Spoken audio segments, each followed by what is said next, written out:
अस्सलाम वालेकुम। ये वीडियो आप लोगों के लिए बड़ी इन्फॉर्मेटिव और बड़ी होने वाली है,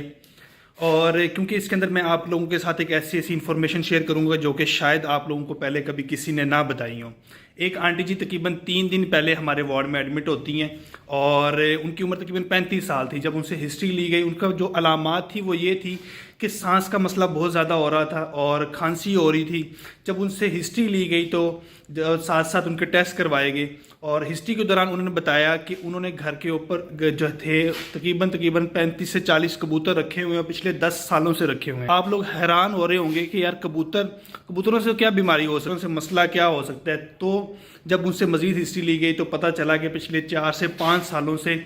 उन्हें एलर्जी का मसला है,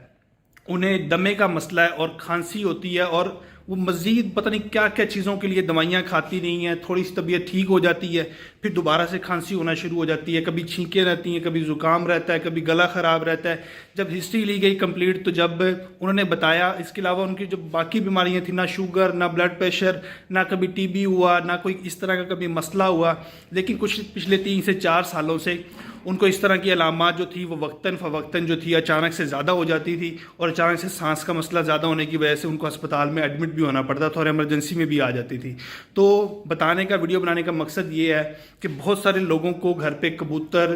परिंदे और ऐसे जो जानवर होते हैं जिसके अंदर फर होते हैं, जिनके छोटे छोटे जो है हवा के अंदर हमने देखे होंगे कबूतर जब पिंजरे में होते हैं, जब वो फड़फड़ाते हैं तो फिर क्या होता है कि उनके परों के अंदर से छोटे छोटे फर निकलते हैं। उससे बहुत सारे लोगों को एलर्जी होती है, और उसको फिर वो बाद में जो है वो दमा की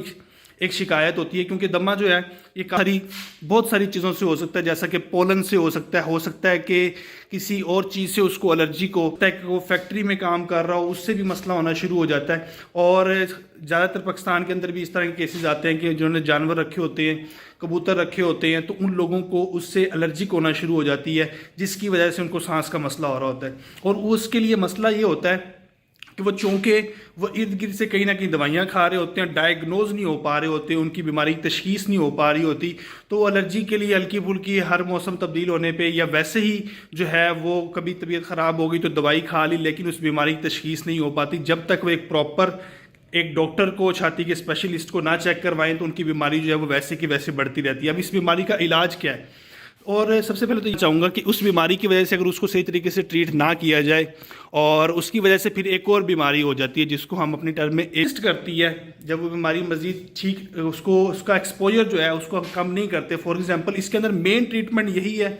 कि अगर किसी ने जानवर, तोते, कबूतर, परिंदे या कुछ भी इस तरह का पाला हुआ है जिससे उसको एलर्जी हो रही है, सबसे पहले तो ये चीज़ चेक करने की ज़रूरत है उसको एलर्जी होती किस चीज़ से है। और इसका ट्रीटमेंट भी यही है, 100% तो नहीं होता, लेकिन काफ़ी हद तक चीज़ें जो है वो इससे बेहतर होती हैं कि वो अगर उसने कबूतर पाले हुए हैं तो उन कबूतरों को घर से निकाल लेगी, तब ही जाके ठीक होगी, और वैसे वो ठीक होने के चांसेस उसके नहीं है। इसके लिए फिर कुछ मेडिसिन इस्तेमाल की जाती हैं जिससे चीज़ें जो है वो बेहतर हो जाती हैं। मेन वीडियो बनाने का मकसद ये है कि जब एलर्जी को, ख़ास तौर पे इस तरह के मरीज़ों को, तो वो मल्टीपल क्वैक्स के पास या मल्टीपल मेडिकल स्टोर से दवाइयाँ ले के एलर्जी की खा के उनका बुरा हाल हुआ होता है। जब हमारे पास आते हैं तो जब तक वो अपना एक्सपोजर जो है जिससे उनको एलर्जी हो रही है उसको ख़त्म नहीं करेंगे, तब तक उनकी बीमारी जो है वो इसी तरह ही रहेगी और मज़ीद कॉम्प्लिकेट होने के चांसेस होते हैं। वीडियो को ज़्यादा से ज़्यादा शेयर किया करें। शुक्रिया। अल्लाह हाफिज़।